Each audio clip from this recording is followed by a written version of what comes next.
survive in this high-pressured, crazy world, most of us have to become highly adept at self-criticism. We learn how to tell ourselves off for our failures and for not working hard or smart enough.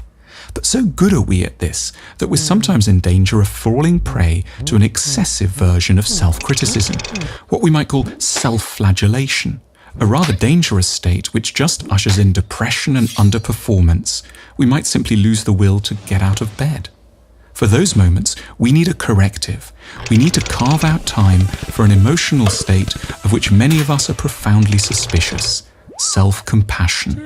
We're suspicious because that sounds horribly close to self-pity, but because depression and self-hatred are serious enemies of a good life, we need to appreciate the role of self-care in a good, ambitious, and fruitful life.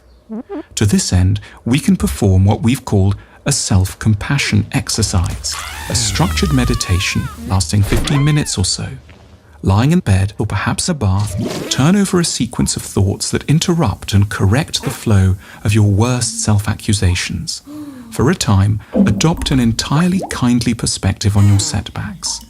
The self-compassion exercise goes like this.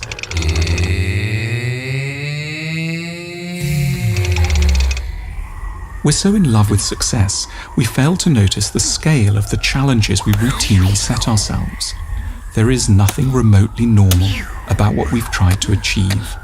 We've failed, but given the mountain we were trying to climb, the conclusion doesn't have to be that we're simply fools.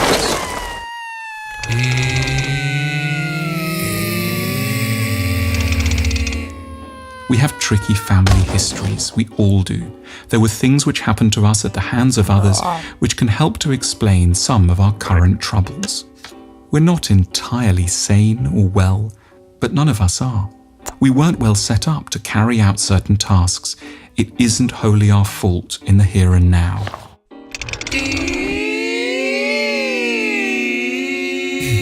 From the media, you'd think everyone was rich and famous and successful. But in reality, undramatic, quiet failure is by a huge margin the statistical norm. We shouldn't tear ourselves apart for not managing to beat what were, in truth, awesome odds.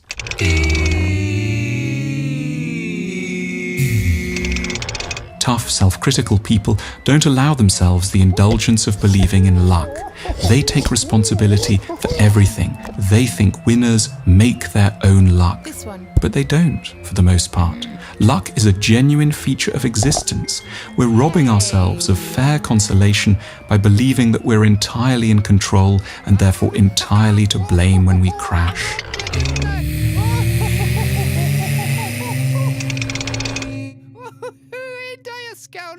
You are not only your achievements. Status and material success are one bit of you, but there are others as well. Those who loved you in childhood knew this and in their best moments helped you to feel it. Rehearse the internalized voices of all those who've been kind to you. Bathe in the memory of a love independent of achievement.